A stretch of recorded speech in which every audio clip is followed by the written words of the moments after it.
We are very lucky today to have Krista Spieler come and speak with us about her experience with a health crisis in her family, in herself. Krista is a fiber artist and a great person and a friend to the UU. I like to think she's my friend, and how lucky we are that she'll come and speak with us. Now I get to look at all these friendly faces here. Maureen, thanks for offering this opportunity for me to talk, and it feels like a really good time to do that. It was on March, where'd that come from? December 24th that I had my stroke 6 years ago, so it was this time of year. It's a good time for reflection. Thanks for this offer. I was diagnosed with a hemorrhagic stroke, and Thomas, in his alarm that I wasn't getting up in the morning, I was supposed to go to work, and I was just totally lethargic, and no way am I getting up. Thomas got me to the emergency room, and then I was sent to United Hospital. And I stayed there at United and then at their adjacent Courage Kenny rehab for 6 weeks, and then I was back here in River Falls at Kinnick Long-Term Care for 6 weeks. So I was away from home for 3 months. I'm really thankful that Thomas was there and rose to the occasion, and something he probably didn't expect he'd ever have to do. When I was in the hospital, very soon after that, Thomas was able to contact my sister Sandy in Minneapolis, and those two were really my team when I was in the hospital and in rehab. They made sure that one or the other of them were there every day with me. I really feel like a lot of the healing that I experienced was really supported by community, my community that surrounds me. And they helped to make that happen. The other person who was there a lot was Amy DeLong. I was a member at that time of the United Methodist Church here in River Falls, and she came so often. She was part of the support team also. When I look back at what went on during that time, there's several things that stand out for me, and one is the importance of asking for help. Of course, I wasn't asking for help. I was, early on, I was sleeping, and which probably my dear brain needed more than anything else. So Thomas and my sister Sandy were ones who asked for help. Early on, at one point, I was really slow and lethargic with eating, with them feeding me, the staff feeding me, and they just didn't have the time that it was taking to feed me. They started talking about putting a tube in my stomach for feeding me, and Thomas and Sandy both felt like, no, we don't want to have that happen. And they knew from their own experience that if they took the time with me, I ate. It just needed to have time. So they put out word to the community for help with feeding me, and a lot of people signed up. So I had a lot of visitors during that time and helping with eating. It was great. So asking for help really became part of the process. Early on, one of the doctors at the hospital, Thomas wrote down her name.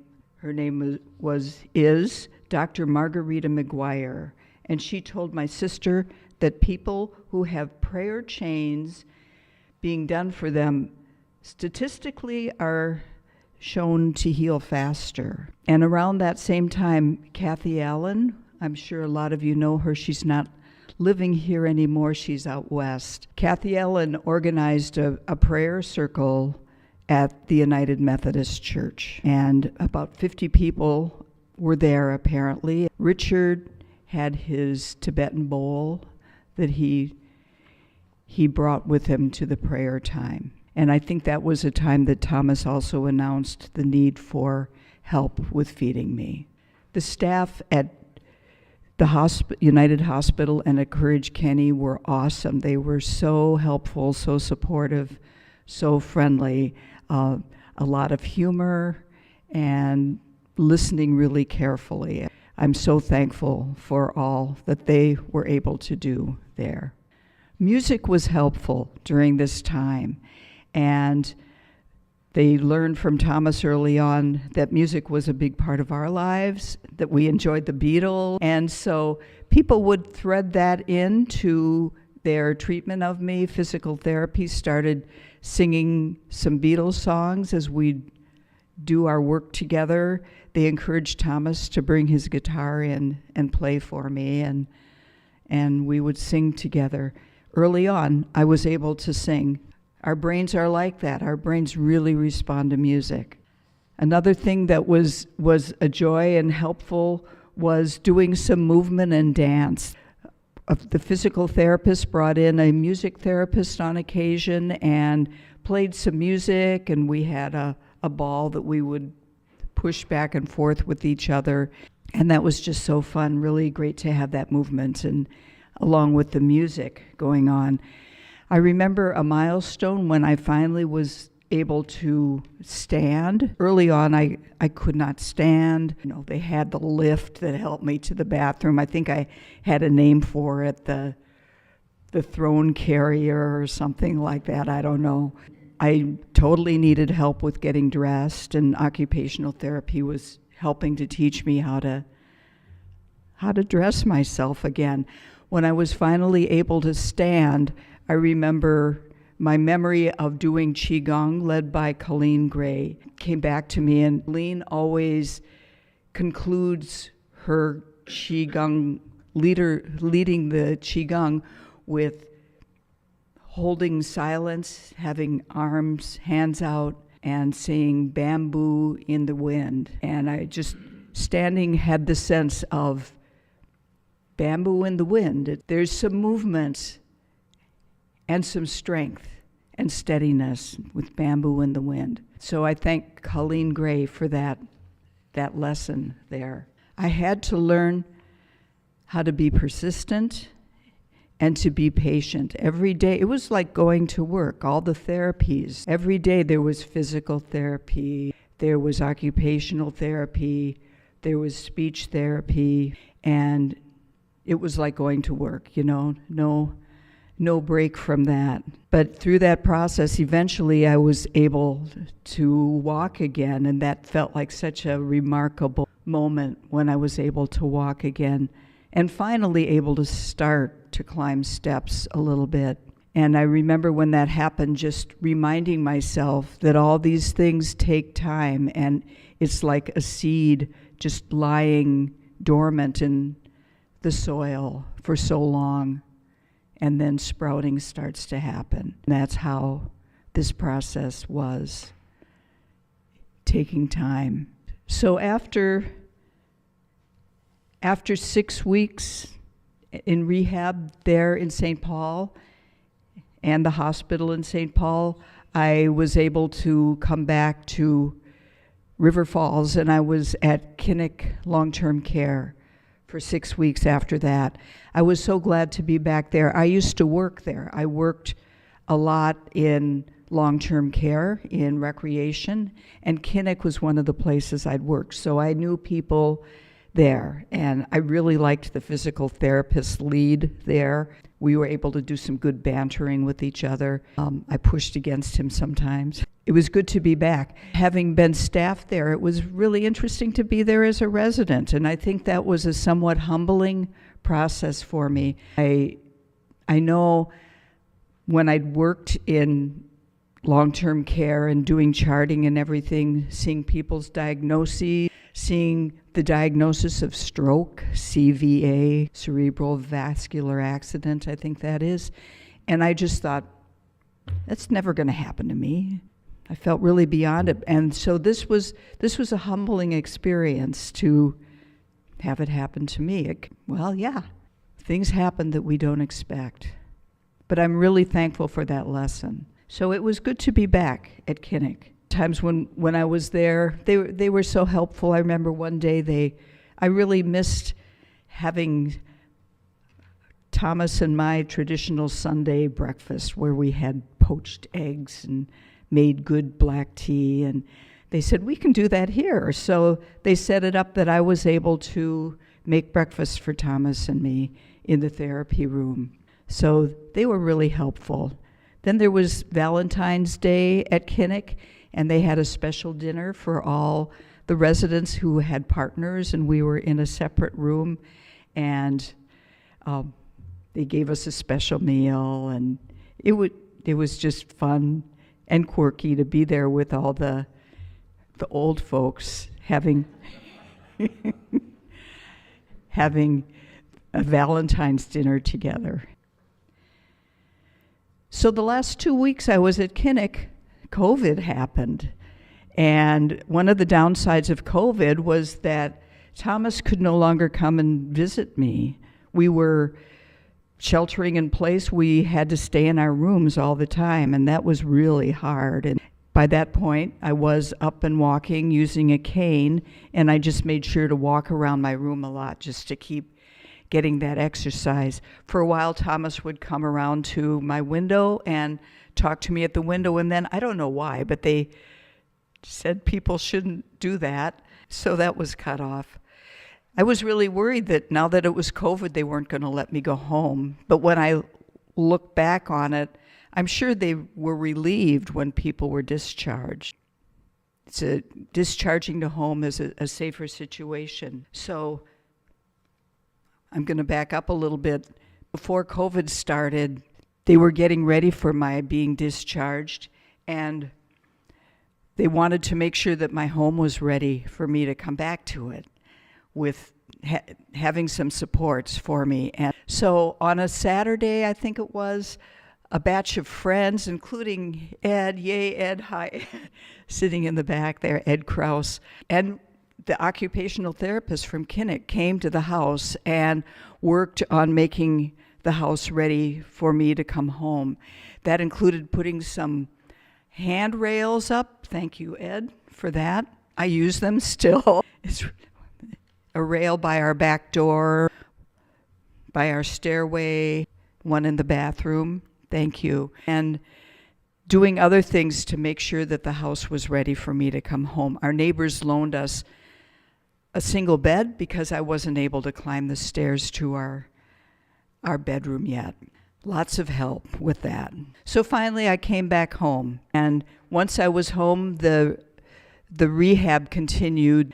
I had home care come and help me out. A physical therapist came and an occupational therapist came and worked with me. So I can really tell how, although I was back home, it took time. The healing process continued to take time. One of the healing moments, one of the delights of my being back home is that a group of women here in River Falls, I think it's safe to say it was led by Kathy Allen, is that right? There's a couple of the women back here, Marcia and Sherry, are here.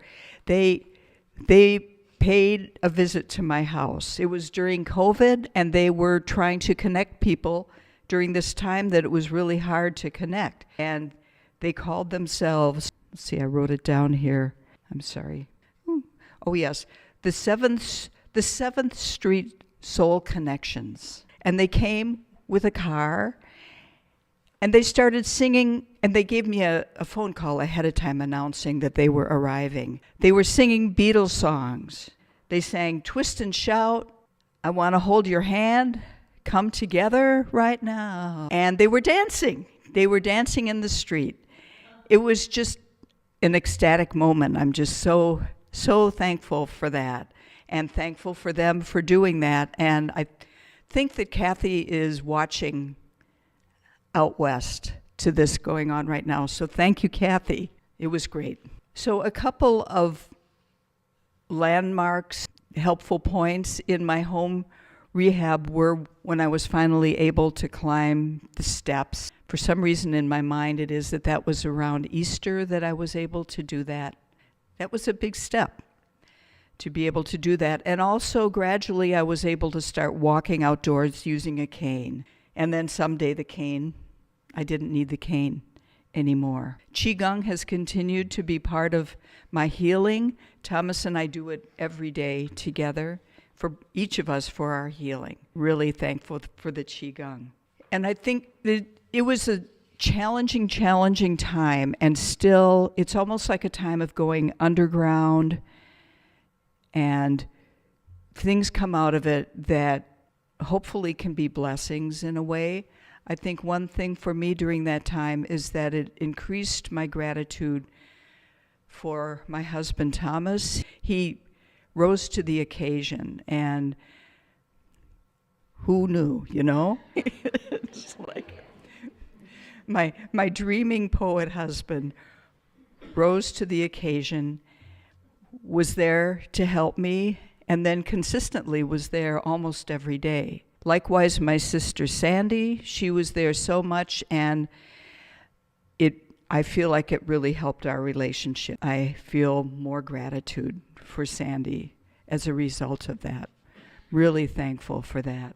It also gave me more humidity.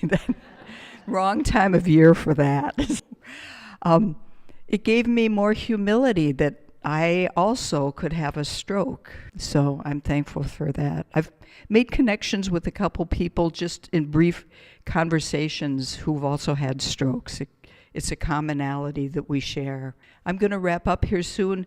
I just am finishing up with thinking about what some of the medicine is of that time for me, the treatment. One is to slow down. The healing process was definitely one of slowing down. And one is a reminder to persist. Doesn't all come right away. Persist. Likewise, to have patience. Like the seed in the ground, it will sprout. Also, to ask for help, which is really hard sometimes. And another one is to keep moving. One of my physical therapists said, motion is lotion, and maybe some of you have heard that.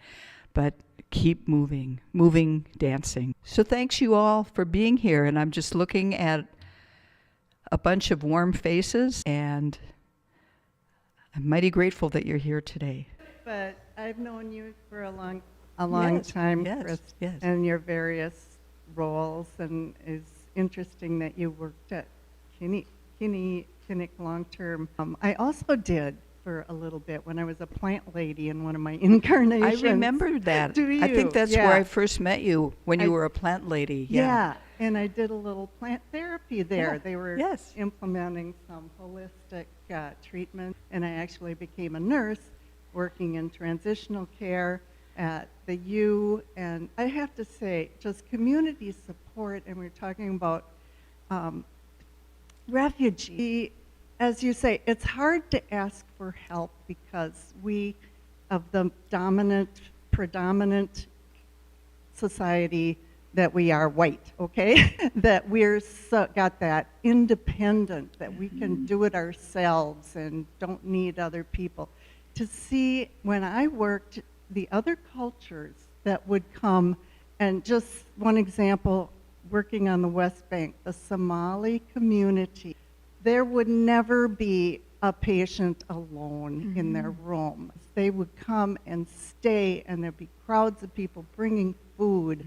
And we have so much to learn about being community and helping one another. And you know, the Latino communities and just, I'm just so pleased of your remarkable recovery. I think a lot of people were concerned, and I'm just praises be to your spirit, your life force. You know, many people do not recover as well. And so you have something that you've learned, and we can learn from you. So thank you. Thank you. Did I say, I can't remember what all I said, but that Thomas, the medical staff reassured Thomas that the type of stroke I had, a cerebral hemorrhage, that people did tend to recover from. That must have helped, that must have been reassuring, Thomas. Yeah, it was hard to believe at one point, but it was reassuring. I'll say one other thing too, just when I was doing speech therapy, some of the exercises they had me do, like you have $5 and you need to get a menu, how much are things going to cost, figure out how much you can spend. And I struggled with it. And I said, this is making me feel really stupid. And the speech therapist reassured me. She said, this is all helping your brain to realign. Your brain's been scrambled. And this all helps to realign your brain. Yeah.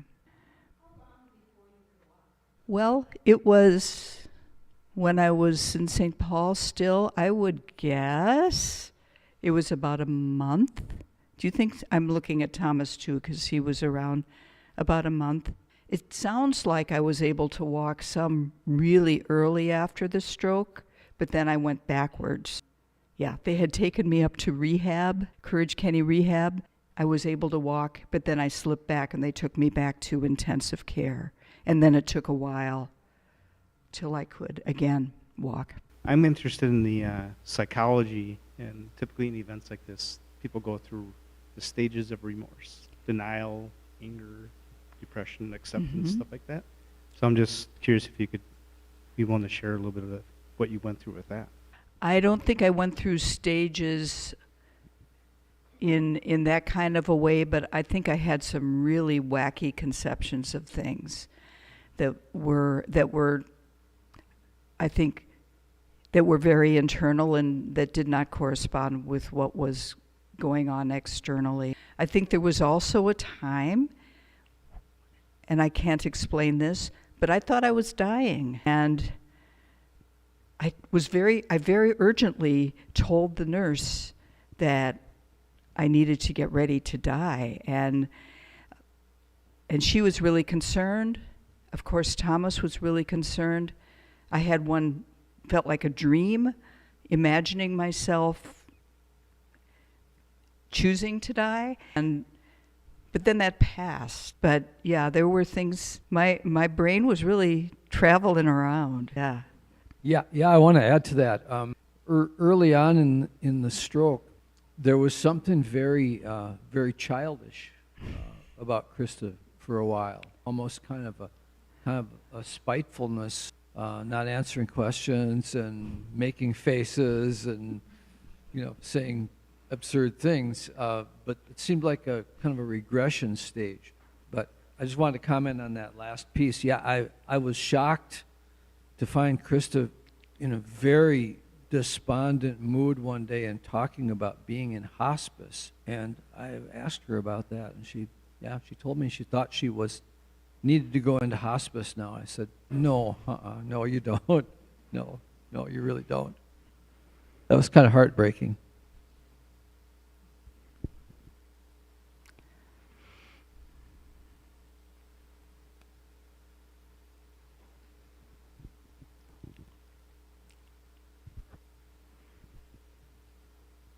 This is a whole different angle, but with what's happening now with the Affordable Care Act and insurance, I'm thinking about my own, future and medical needs. How was that sorting all of that care out afterwards from a logistical? Was it complex? The insurance and on. What was that process like? Well, one thing I'm really thankful for is that Thomas and I had gotten on supplemental insurance because we're on Medicare. And thank goodness we'd done that. And we really we came out of it without medical expenses. The other part of that is that some people were really generous with donations to us. And some of that was through friends. Some of that was through the United Methodist Church that I was a member of. So, phew, that was fortunate, yeah.